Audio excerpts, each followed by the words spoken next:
وعالمية وعالمية عالعين يا ملاية يا بنية بالله اسقيني عطشان اسقيني الماية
حياكم الله واهلا بكم دائما الى وسط البلد، مستمرين وحتى 10.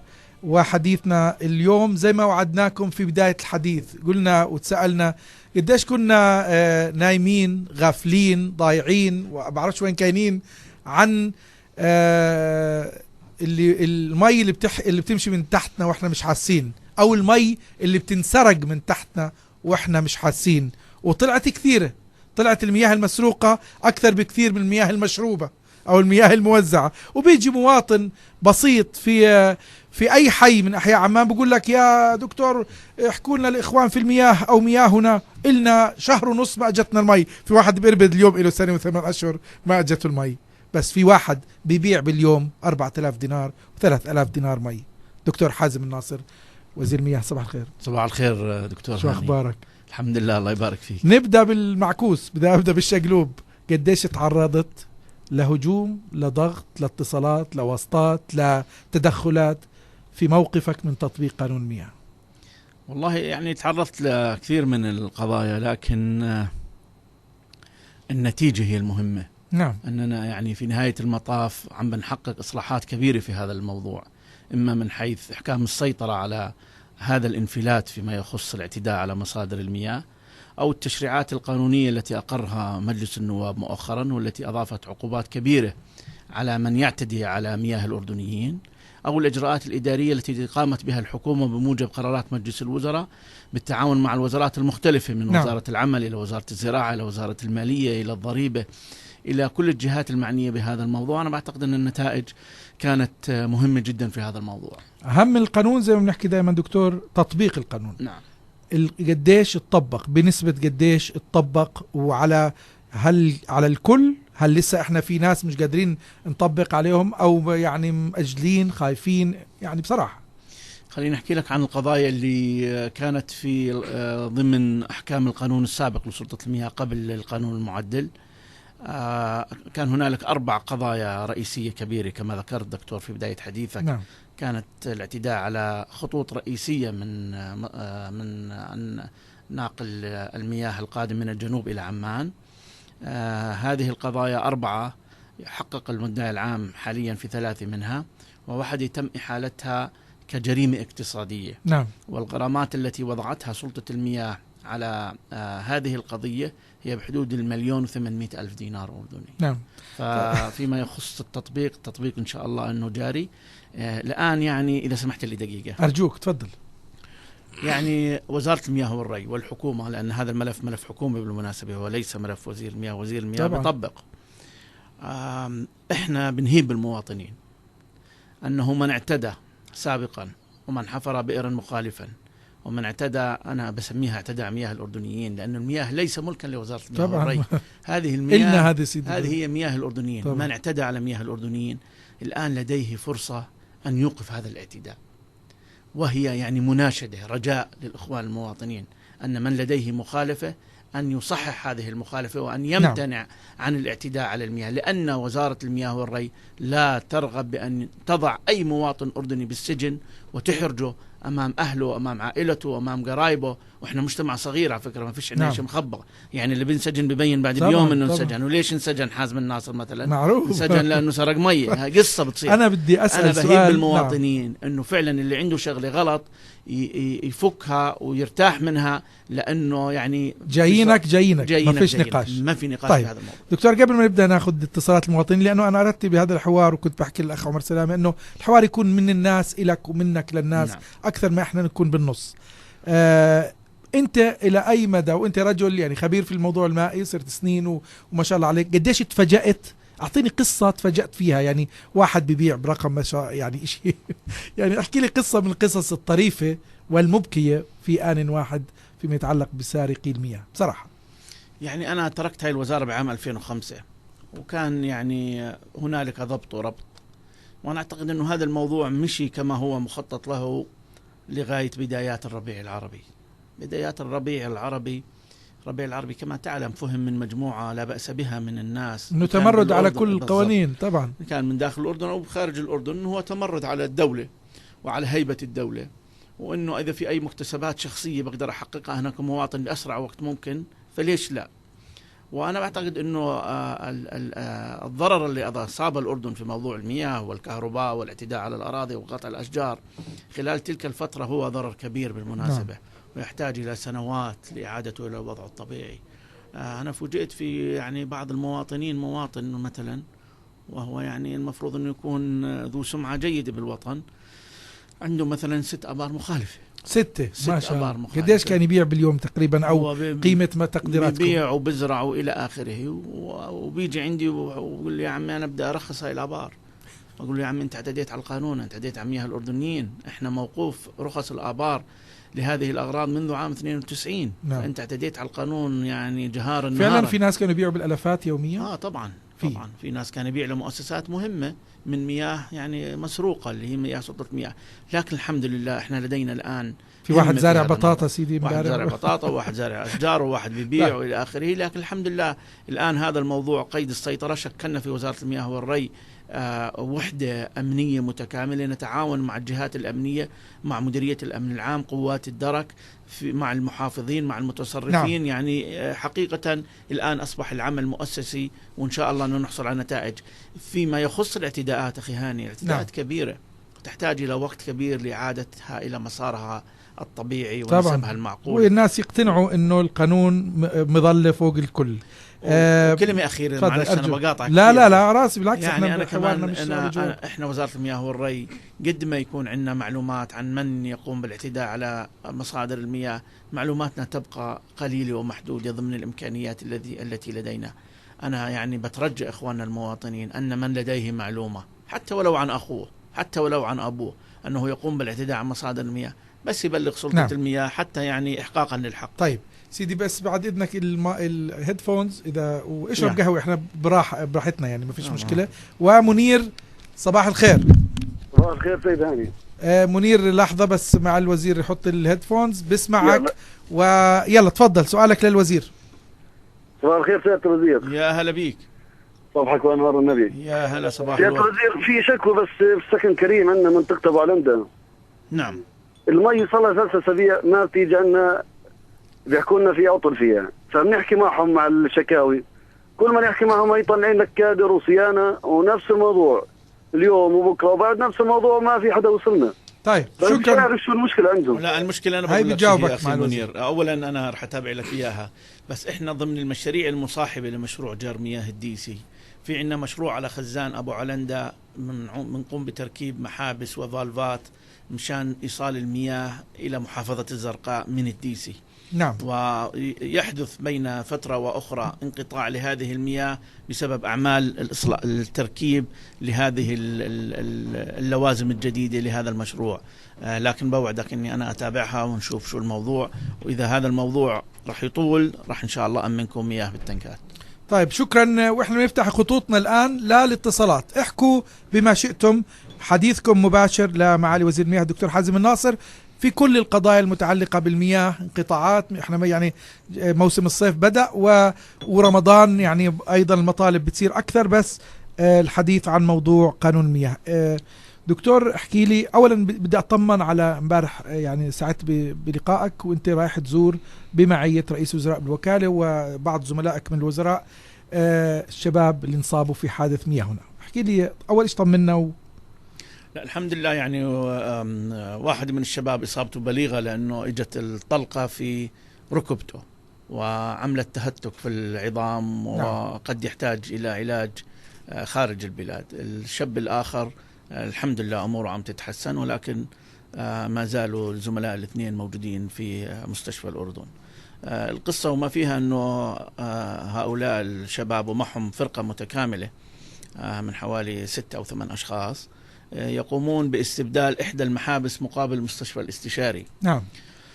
وهنالك يعني ترتيبات مع أمانة عمان للحصول على رخصة، لأنه يحتاج هذا الموضوع إلى حفر في الشارع واستبدال هذا المحبس الذي يعني كان فيه عطل. نعم. هذا المحبس مهم لأنه من خلاله يتم توزيع الدور على مناطق فش ميساني ومنطقة وادي صقرة. فوجئوا هؤلاء الشباب بأن سيارة مسرعة قادمة من الدوار الخامس نعم ضربت بريك. طبعا كان في مية من نتيجة الحفرة ونتيجة الإصلاحات، وهذه المركبة اصطدمت بمركبة أخرى واقفة على الإشارة. هو جاي مسرع بشكل كبير لأنه البريك تبعه 120 متر. فبدك تتصور قديش كان حق على المي سيدي طبعا. فنزل هذا الشاب ومعاه مجموعة وصاروا يعني اعتدوا بالكلام على هؤلاء الشباب اللي يعني يقومون بعمل لمصلحة الأردنيين جميعا. وتطور الوضع وقام أحد هؤلاء الشبان بإطلاق النار على هؤلاء الشباب بطريقة عشوائية، وأصابهم يعني أصاب 2 من فرقة الصيانة، وتم نقلهم فورا إلى المستشفى. دولة رئيس الوزراء تطمن عليهم من الخارج وأوعز بنقلهم إلى مستشفى متخصص في موضوع العظام وإلى آخره، وهي مستشفى الأردن، والآن يتلقوا العلاج هنالك. يعني هذه ممارسات أعتقد أنها بعيدة عن أخلاق الأردنيين طبعا. هؤلاء موظفين هم أبناؤنا وأخوة لنا، يقومون بعمل جبار لتوزيع المياه على كافة المواطنين الأردنيين، خاصة نحن قادمين على مرحلة حرجة في فصل الصيف، ولكن حدث ما حدث، ونرجو أن لا يتكرر هذا الموضوع. إن شاء الله ما يتكرر. المشكلة بنضلنا نحكي هذه بعيدة عن أخلاقنا وبعيدة عن أخلاقنا الأصيلة، وبنكتشف أنها يوميا تمارس بطريقة تكاد تكون صارت أخلاقنا، يعني شغلة غريبة. بس على كل الأحوال طيب مؤيد تفضل، معك مع الوزير. مؤيد معك الخط، تفضل يا مؤيد. طيب مش مشكلة، بتعطونا الخطوط براحتكم. تقديراتك بعد ما تقدروا يعني تحلوا المشكلة المائية أو الاعتداءات، السرقات، البيع، كيف راح يأثر على المنظومة المياه في الأردن، الشبكة، التوزيع؟ شكرا دكتور على هالسؤال، يعني مهم جدا بصراحة. وأنا ببشر المواطنين الأردنيين أنه هذه الحملة بدأت يعني تأتي بنتائجها، والدليل أنه إحنا اليوم الحمد لله هي بلشنا بالأسبوع الثاني من شهر 6 اللي هو بداية فصل الصيف، ومشاكلنا ضمن المعقول وضمن المقبول. والسبب أن جزء كبير من المياه التي كانت تسرق أصبحت في متناول يد الأردنيين وتستعمل لنقص العجز الكبير في مياه الشرب في مختلف محافظات المملكة. إن شاء الله مع زيادة الحملة بشكل كبير على باقي المحافظات أنه نشهد تحسن في تزويد المياه، لأن هذه المياه كانت ضائعة وأصبحت الآن ملك للمواطن الأردني يستخدمها لأغراض الشرب في هذا الصيف الحار. طيب احكي لي التعاون، تفهم مثلا الرئيس لهذا الموضوع. أنا بعرف أنه أيضا هو الرئيس تجي عليه ضغوط، لأنه احنا في النهاية بنفهم أنه الموضوع مش مرتبط بشخص. قصة الاعتداءات، من يملك 6 أبار معناه يملك نفوذ ب6 أبار. فتعاون أو تفهم الرئيس، تفهم زملائك من الوزراء، قدرتكم على مواجهة هذا الضغط، وخصوصا المتنفذين يعني عندهم أساليبهم ووسائلهم. هذا الملف كما ذكر الدكتور هو ملف حكومي، وجزء يشمل الدولة الأردنية بكافة أجهزتها، وهنالك تعاون من كافة مؤسسات الدولة في هذا الموضوع. ابتداء من مجلس النواب يعني، وبتسوى أني أقدم لهم كلمة شكر على ما قاموا به من دعم لقانون سلطة المياه المعدل، وأعطوه صفة الاستعجال، وتم التصويت عليه بأغلبية نواب المجلس الحاضرين. نعم. وهذا دليل على أن مجلسنا مجلس النواب التشريعي وأيضا يتفهم بأن الاعتداء على مصادر المياه هو خط أحمر، ولا يجوز لأي مواطن أن يقوم بهذا العمل. الملف كما ذكرت هو ملف حكومي، هنالك تكاتف من كافة الأجهزة والوزارات الحكومية. نعم. ونقوم بهذا العمل. استطعنا لغاية هذه اللحظة ردم حوالي 274 بير من أصل 1300 بئر. لسه بنحكي عن برضو يعني لسه قدامنا شغل شغلة طويلة أخي هاني. طب ليش ردم البئر الواحد نعم. يحتاج من سلطة المياه حوالي 3 أيام. انتم محددينهم ولا لسه هذا الرقم تقديري وبدكم تدوروا عليهم؟ لا، احنا المعروف لدينا حاليا 1350، ردمنا منهم تقريبا 274، ولكن هنالك بعض الآبار المخالفة ليس لدينا علم بها لغاية هذه اللحظة. وهنا أهيب بمن لديه بئر مخالف ولا نعلم عنه يحكي ليس يحكي فقط بأن القانون الجديد سيطبق عليه، سيطبق على الجميع، ما فيش عليه عقوبة الحبس. مؤيد تفضل. السلام عليكم. وعليكم السلام. أنا بطالب من السيد حافظ وزير المياه أن تكون هناك شفافية في الذين أطلقوا النار على موظفين المياه ومن هم، ومحاكمتهم علنيا. طيب. والتشهير بهم إعلاميا، وحتى المتنفذين اللي كانوا يحفروا الآبار بطريقة خاطئة مين هم، طيب. والتشهير لهم إعلاميا. شكرا مؤيد. بناخذ كمان اتصال بعدين بنجاوب على الدكتور خالد. يعطيك العافية دكتور. يا هلا.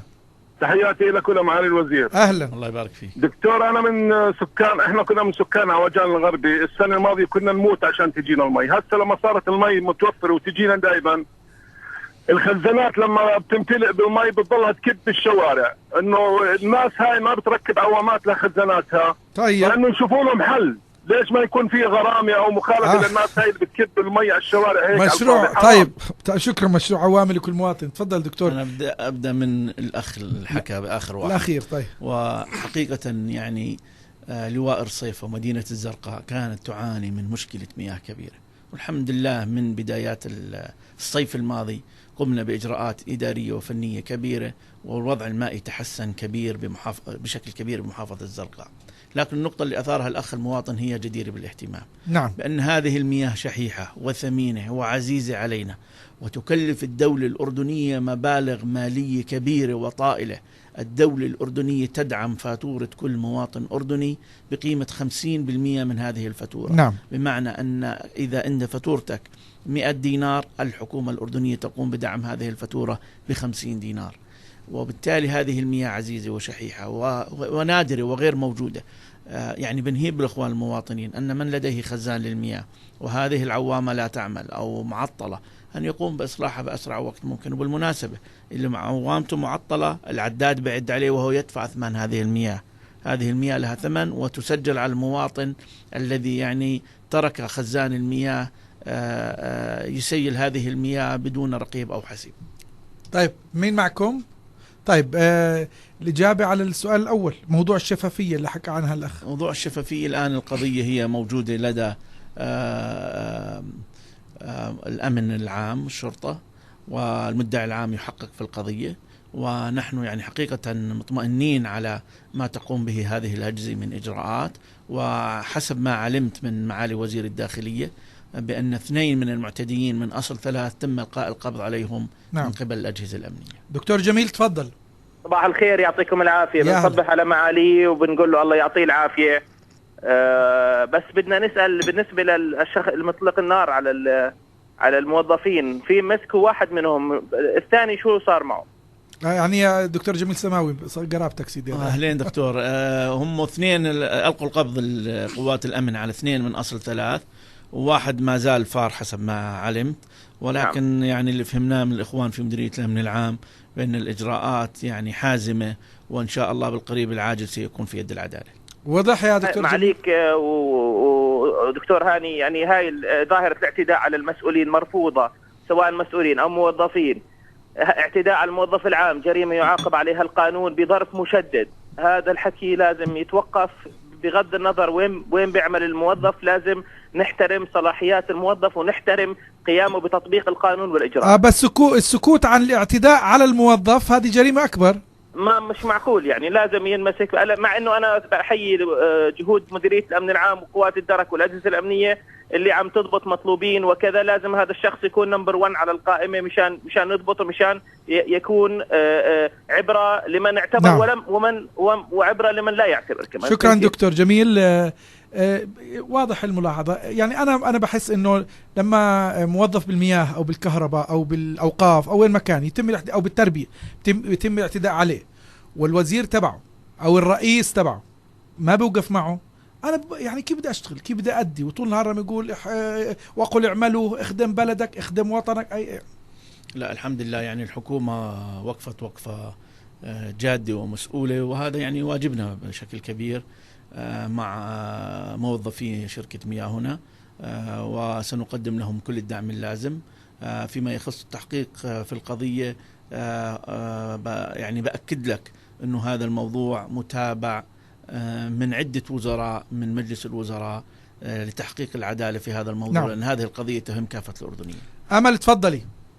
صباح الخير دكتور هاني. أهلا، تفضلي معك الوزير. مع الوزير، الله يسعد صباحك. يا صباح الخير. أستاذنا، إحنا بنعرف مشكلة المي وسرقات وكمية الهدر كمان ضخمة جدا. يعني هو موضوع يطول شرحه، بس يعني لما تكون الهدر سببها مثلا نفس الشركة أو نفس التمديدات تبعت الدولة، فواتير ضخمة 1200 و1500 دينار و1800 دينار، هل يعقل وحدة سيدة 70 سنة مثلا عايشة لحالها تيجي 1200 و1300 دينار فاتورتها؟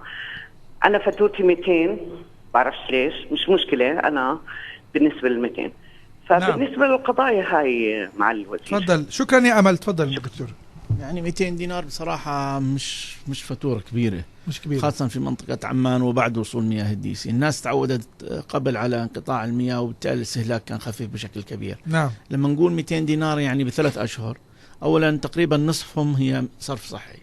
نعم. نتحدث عن مياه 100 دينار. 100 دينار هي نصف الفاتورة بتكون صرف صحي. يعني للي واصل على شبكة الصرف الصحي، للي العقار تبعه واصل على الشبكة العامة للصرف الصحي.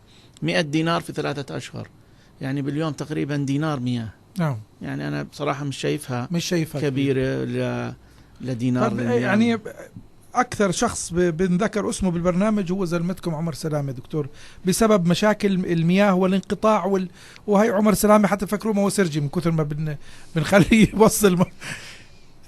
علاقتك مع مياه هنا، يعني هل بتتابع موضوع التقصير، الانقطاعات، الشبكات المهترئة وبالتالي تسريب المياه؟ احنا عندنا أكثر من آلية لمراقبة الشركات التابعة لوزارة المياه والري. كما تعلم وزارة المياه والري لديها سلطتين رئيسيتين، هي سلطة المياه معنية بمياه الشرب والصرف الصحي، وسلطة وادي الأردن معنية بمياه الري في وادي الأردن. نعم. سلطة المياه تملك بالكامل 100% 3 شركات: شركة مياه هنا، شركة مياه العقبة، وشركة مياه اليرموك. وبالمناسبة تقرير التخاصية أعطى هي ليست تخاصية، يعني إجراءات تشكيل وتأسيس شركة مياه هنا أعطاها 2 من 2، كانت من أفضل الممارسات التي تمت في موضوع في إطار التخاصية نعم. بالمملكة. نعم. وشركة مياه يعني شركة نفتخر بها بشكل كبير، ولكن احنا أيضا لدينا رقابة مؤسسية على هذا الموضوع. قضية ليس أن الوزير يسمع شكوى براديو أو رغم أن أنا بسمع طبعا، بس هذا يعني جزء من شيء أكبر بكثير من الشغل. طبعا احنا لدينا وحدة برنامج الإدارة، وحدة متخصصة PMU يرأسها مدير برتبة أمين عام. هذه الوحدة تقوم بمراقبة سلوكيات ومؤشرات الأداء لهذه الشركات، والشركات تقدم تقارير كل 3 أشهر لهذه الوحدة، يتم دراستها من حيث على سبيل المثال الفاقد، إيصال المياه للمواطنين، خفض النفقات، التعيينات، الأمور المالية إلى آخره، كلف التشغيل، المشاريع الرأسمالية، ما هو مطلوب. وهذه التقارير كلها تأتي ضمن هذه الوحدة ويتم التعامل معها. إذا في تقصير يتم إعلام شركة مياه هنا أو شركة اليرموك بأن هنالك تقصير. إذا لا يوجد تقصير يتم شكرهم وإعطائهم حوافز نتيجة للأعمال الجيدة التي يقومون بها. نعم. راح نتوقف بعد إذنك دكتور حازم، يعني ناخذ فاصل، وبعد الفاصل بنكمل الجزء الأخير من لقائنا وحوارنا، وبنسأل بعد الفاصل من يخطط. لما عمل مخيم الزعتري ما كنت وزير مياه أنت؟ ما كنت. طيب الحمد لله، لأنه براءة. بعد الفاصل احكوا معنا على 569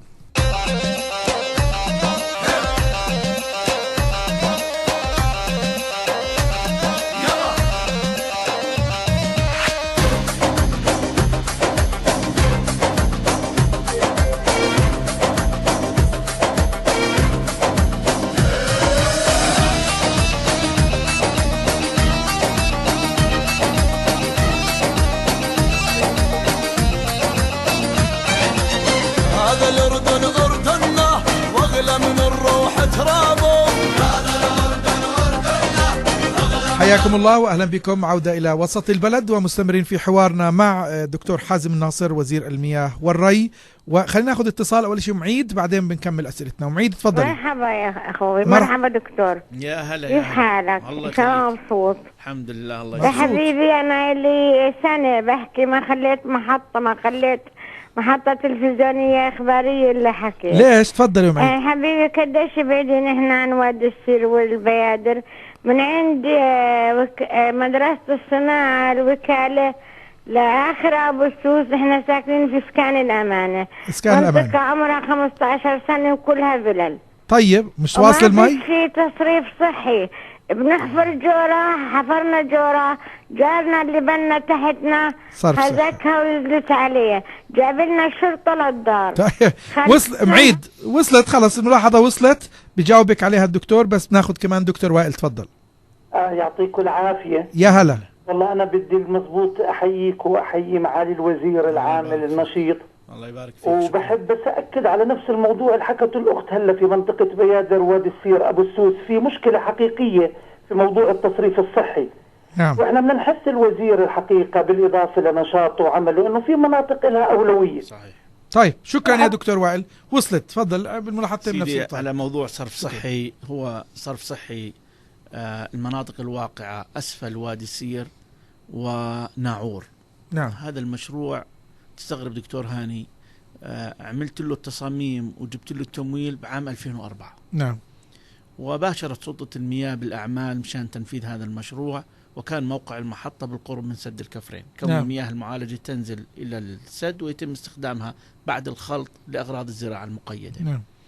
صار خلاف مع الأهالي، والأهالي رفضوا أن يكون موقع المحطة في ذلك الموقع. نعم. مما أخر المشروع حوالي 6 سنوات بالتمام والكمال. ل 2010. لل 2010. الآن لما أجيت أنا بال 2013 وجدنا حل اللي هو نقوم بوضع المحطة في موقع محطة وادي السير الحالية. نعم. من خلال توسعتها وتكبيرها وعمل الأنظمة اللازمة الحديثة لها لتصبح محطة يعني نعم. ذات إنتاجية عالية، وسيتم ربط عليها مناطق ناعور بالإضافة إلى المناطق اللي ذكرتها. متى بيستفيدوا من الصرف الصحي؟ ما هذا هو، أنا ما بديش أوعدهم إنه إشي بكرة. العطاء لمحطة التنقية سيتم طرحه في شهر 10 من العام الحالي. شهر 10 طرح العطاء. نعم. بده ياخذ له سنة زمان أو أكثر شوي. نعم شوي. طيب. ونحتاج إلى بعض التمويل اللي هو حاليا غير متوفر، يعني بجوز خلال 2 إلى 3 سنوات يتم الانتهاء من هذا الموضوع. أنا دكتور بديش أحرجك، أنت وزير في الحكومة الآن، وبديش أحرجك لا مع زميل سابق ولا زميل حالي، بس بدي بستغرب دائما بالبرنامج بكون أفكر هيك لحالي زي المجنون، أقول من يطبخ للحكومة؟ من هو صاحب القرار اللي بالمطبخ اللي بيقول يلا يا جماعة اعملوا هذا المكان هون اعملوا؟ من خطط لوضع مخيم الزعتري بكل ما فيه من آفات صحية وبيئية على واحد من أكبر وأفضل وأحسن الأبار المائية أو الأحواض المائية اللي أنت عارفها أكثر مني ومن غيري؟ يعني دكتور هاني اللي بتفضل فيه مزبوط بصراحة. أنت تعرفني أنا صريح بحكي. نعم. حتى لو على نفسي بحكي. نعم. الصراحة الموقع لم يكن الموقع الأمثل، ولكن اللي صار ما تم بعد هذا الموضوع. أنا بالمناسبة لما كنت خارج الوزارة أنا أول من نوه إلى أن هذا المخيم يقع على إحدى أهم أحواضنا الجوفية التي نستخدمها لمياه الشرب في المفرق والزرقاء وإربد. وفي ذلك الوقت يعني تم التعامل مع تصريحي يعني بطريقة أنه ليش يا حازم الناصر بتحكي؟ نعم. يعني لأنك أنت برا الوزارة. أنا مش لأني برا الوزارة، لأنه هذا موضوع مهم، والمياه الجوفية هي مصدر استراتيجي للأردنيين لمياه الشرب، لا يوجد لها بديل، لا يوجد بديل لهذه المياه. نعم. بالتالي يجب المحافظة عليها. الأهم دكتور ما قمنا به لاحقا، يعني على المستوى الحكومي أنقذتوا الموقف؟ أنقذنا الموقف وتمكنا من إيجاد تكنولوجيا حديثة، لأنه بناء محطات التنقية كما ذكرنا قبل قليل يحتاج إلى سنوات طويلة، يعني بتحكي لك 2 3 بجوز 4 سنوات حتى تبني محطة تنقية، لكن تمكنا من جلب تقنية من خلال وحدات متنقلة، ومع نهاية هذا الشهر ستبدأ هذه الوحدات بالعمل لمعالجة الصرف الصحي اللي خارج المخيم الزعتري، وبداية حقيقية لمنع تلوث مياه الزعتري. طيب. الإجراء الآخر التي قامت به الحكومة الحالية هو تخفيف الضغط على هذا المخيم من خلال الضغط على الأمم المتحدة والدول المانحة بفتح مخيم جديد في منطقة الأزرق. هذا المخيم سيبدأ تدريجيا بسحب الضغط الكبير من مخيم الزعتري إلى مخيم الأزرق، وبالتالي تقليل كميات التلوث والصرف الصحي الصادرة عن هذا المخيم. طيب هذا شيء مهم. بدنا نترجاك في ست أمل غبون اللي اتصلت بال200 دينار حكت، يعني أمل بنرتب لك بعد إنك دكتور، هي بدها تقابلك، حابة تقابلك، فبنرتب موعد أمل وأنا بعرفش التفاصيل. بس بالنسبة لملاحظة طارق من إربد، تم متابعة الموضوع مع مياه إربد وتبين أن العمارة لديها 12 عداد مفصول بالشمع الأحمر بسبب عدم تسديد أثمان المياه. يا ريت المواطن طارق مراجعة الإدارة لحل الموضوع. تفضل يا محمد، معك مع الوزير. الله يسعد الصباح. هلا. الله يعطيكم العافية يا سيدي. أهلا فيك. معالي الوزير حازم، يعني أنت ضليع في وزارة المياه يعني، وإلك باع طويل بالوزارة. الله يبارك فيك سيدي. الله يعطيك العافية يا بيت. سيدي أنا عندي ملاحظة بسيطة. أول شيء كل الاحترام والتقدير لكل موظف بخدم البلد هاي. نعم. شكرا. احكي ملاحظتك يا محمد. ملاحظتي يا سيدي، أنا بتمنى إنه على كوادر مياه اليرموك بإربد إنهم يعملوا جولات تفتيشية أثناء دوامهم، يعني للمناطق اللي بيكون عليها ضخ مياه، في تسرب بالمياه. نشوف الشوارع يوم السبت بإربد، يعني هالمي بالشوارع، عوامات خربانة، مواسير عدم المؤاخذة بتكون بعضها شايف في تنفيذ للمياه، وهذا كلياته هدر للمياه، وكل الاحترام والتقدير. طيب شكرا يا محمد. هاني تفضل. صباح الخير دكتور. صباح الخير، معك الدكتور حازم، تفضل. دكتور حازم صباح الخير. صباح الورد. الصحيح أنا بدي أحييك مش كوزير مياه، بدي أحييك كإنسان. الله يبارك فيك سيدي. أول شيء سيدي، أنا قالوا لأحد الشباب اللي انصابوا بالحادث اللي صار نهار الخميس الماضي، والصحيح عبارة بدي أشكرك عبر وسط البلد، لأنه أنت جيت زرتهم لما كنت جاي من السفر، يعني قبل ما تروح على بيتك جيت وزرتهم بالمستشفى لما وصلت عمان. نعم. واجبنا وهذول أولادنا ما راح نتخلى يا سيدي. الله يخليك ويطول عمرك ويطول عمر الجميع. والصحيح يعني أنا هاي لفتة كانت كريمة منك ومن الطاقم الوزاري اللي تابع الموضوع على المستويات. والصحيح أنا ما عندي أي مشكلة، بس بدي أحييك وأشكرك على موقفك النبيل والإنساني أكثر منه رسمي. الله يبارك فيك، وهذا واجبنا وهذا واجبنا. وأنا شخصيا يعني لن أتخلى عن هؤلاء الموظفين اللي هم إخواني وأبنائي مهما كلف الأمر، ولهم كل الدعم، وستقدم لهم الحكومة كل ما هو مطلوب حتى يخرجوا من هذه المحنة إن شاء الله. إن شاء الله. مياه اليرموك، مياه اليرموك اللي تفضل فيه الأخ صحيح، احنا لدينا مشكلة في شركة مياه اليرموك كما تعلم أخي هاني. كانت هنالك الشركة الفرنسية فيولا، وكان هنالك تخبط كبير. عندما أتيت وزير أنا أنهيت عمل هذه الشركة، والآن يعني إن تقريبا سنة في شركة مياه اليرموك تدار من قبل الكوادر الأردنية، يحتاج إلى بعض الوقت من حيث موازنة شركة مياه اليرموك من حيث الإدارة التشغيلية. لا تنسى أن شركة مياه اليرموك بالإضافة إلى المشاكل التي ذكرتها هي تتعامل مع أكبر لجوء سوري في الأردن طبعا، اللي هن المحافظات الأربعة المحافظات المضروبة، المحافظات المضروبة، المفرق وإربد. إربد طبعا تتضمن الرمثة، الشجرة، حوارة، هذه المناطق طبعا، بالإضافة إلى جرش وعجلون. فهي تقوم بعمل كبير من حيث إيصال المياه، ولكن ما زال لدينا ثغرات فيما يخص شبكات المياه. نعم. طيب تفضل يا نايف. ألو صباح الخير دكتور. هلا عمي. صباح الخير إلى كل ضيفك الكريم مع الوزير. الله يبارك فيك. الله يخليك. مع الوزير، في احنا ساكنين في وادي المربط، في جيران إن عندهم ساعة تخدم عمارة تقريبا. طيب. والله إلى تقريبا 3 أشهر بتشر مية من نفس الساعة، وبتكب وعامله بركه بجنبها وين يا نايف؟ وين وادي المربط؟ انا اسف يعني عذر جهلي على راي صديقنا. جزء بالهاشمي تقريبا، بالهاشمي الشمالي والجنوبي. طيب بين الشمالي والجنوبي. طب اذا عداد بحلوها الشباب. شكينا وحكينا، وحتى بقول لصاحب البيت بقول له يا اخي طب فكي انت وسويها، ولا بقول لي بقدر العب. شو رايك انه كمان دقائق بيحكوا معك الشباب؟ هاي الاخ عمر سلامه بيرتبها اليوم. شكرا لك اخ نايف، وتفضل يا علي مع الدقائق الاخيره من الحوار. يلا. مرحبا دكتور. هلا. بتحيه للوزير يا سيدي، بس انا في سؤال للوزير اذا فينا قال دكتور. تفضل. انه نتمنى انه يكون في توزيع للموظفين مش توزيع للمياه، يعني موظف سكان جبيها ما في داعي يكون مسؤول عن توزيع مية في جبيها، لانه بيعطي الاولويه لنفسه. لا انا عانيت في كثير هذه النقطه بصراحه في جبيها وفي المناطق هذه يعني. فالموظف اللي مرج الحمام يحطوه في جبيها، اللي في جبيها يحطوه في مرج الحمام، مسؤول عن المناطق هذيك توزيع بس. وشكرا لك. والله عم بنحاول بهذا الموضوع يعني اقصى جهد ممكن، لكن في بعض الاحيان ما بتزبطش معنا، بنضطر انه يكون واحد من أبناء المنطقة هو اللي يعني الموزع في تلك المنطقة. نعم. احنا يعني بجوز بناخذ بس كمان اتصال أو اتصالين. في معك حدا يا مين معك؟ سيف. تفضل يا سيف. ألو صباح الخير. تفضل. هلا عم سيف.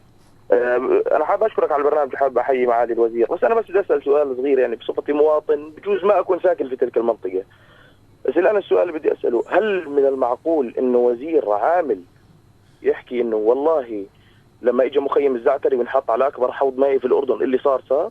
كيف يعني اللي صار؟ برد هاي معك. اللي صار من حيث انه المخيم موجود يعني، ولكن الاجراءات التي تمت هو تخفيف الضغط على هذا المخيم من خلال فتح مخيم الازرق. لحظه سيف، مش بدك تسمع الوزير؟ مش انت سالت؟ الموضوع الاخر اننا ركبنا وحدات متنقله ستعمل مع نهاية هذه الشهر، ستقوم بمعالجة مياه الصرف الصحي، بمعنى أن الصرف الصحي لن يتسرب إلى الخزان الجوفي بعد هذه الفترة إن شاء الله. وضحت يا سيف ولا بدك؟ وضحت، بس كمان سؤال.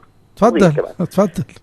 بخصوص المخيم تبع الأزرق، برضو المنطقة هي عبارة عن منطقة فيها أحواض مياه، هل تم تركيب مشروع صرف صحي لمخيم الأزرق الجديد؟ نعم، الوحدة مخيم الصرف الصحي مخيم الأزرق تم وضعه على منطقة كتيمة تسرب المياه منها شبه يعني مستحيل فنيا، ولكن وعلى الرغم من كل هذا الحكي تم طلب هذه الوحدات، وهذه الوحدات خلال شهر ستتم تركيبها أيضا في مخيم الأزرق حتى لا يكون هنالك أي فرصة لتلوث المياه. إن شاء الله وصلت يا سيف، وإن شاء الله يعني قصة اللي حصل بالطبيعة. أنا سألت سؤال للدكتور حازم قبل الفاصل، قلت هو أنت كنت وزير مياه لما صارت زعتري؟ ما كان وزير مياه، بس وقتها والآن بنسأل بالمناسبة من يخطط ومن يدير القرار الحكومي، إنه طب ما الزعتري عندنا صحراء ما شاء الله، كان بإمكانهم الزعتري يحطوها في أي مكان غير الزعتري. طبعا بيكون أي وقتها مش مخيم الزعتري، بيكون حامل اسم منطقة ثانية، بس هذا اللي صار.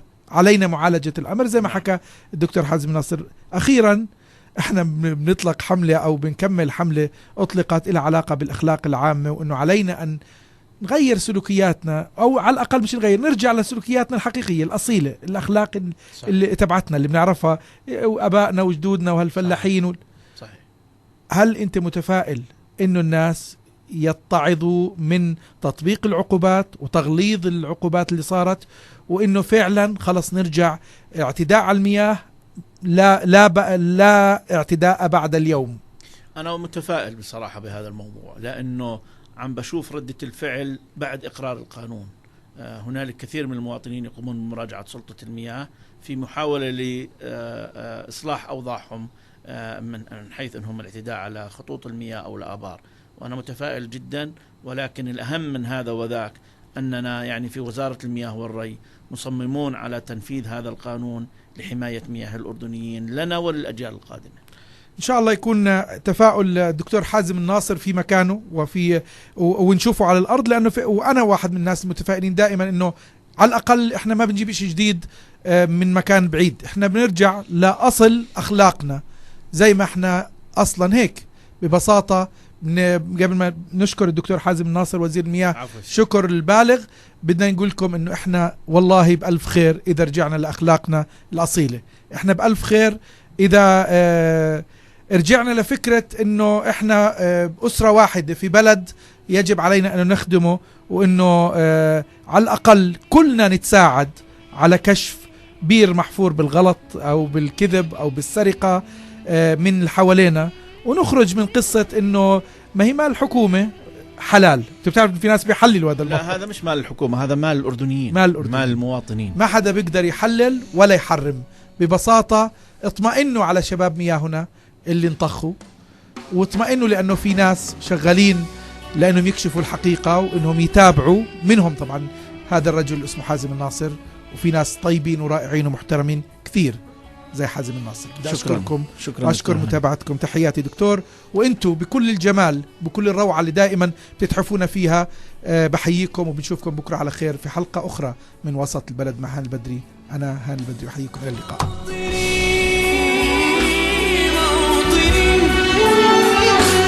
الجلال والجمال والسناء والبهاء في رضاه،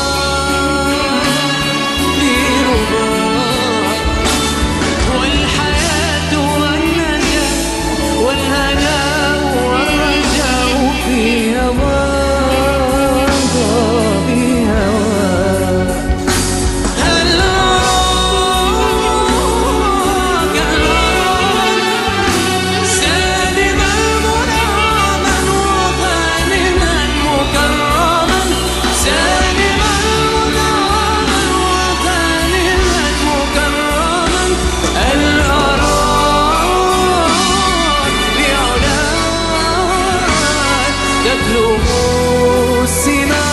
تبلغ السماك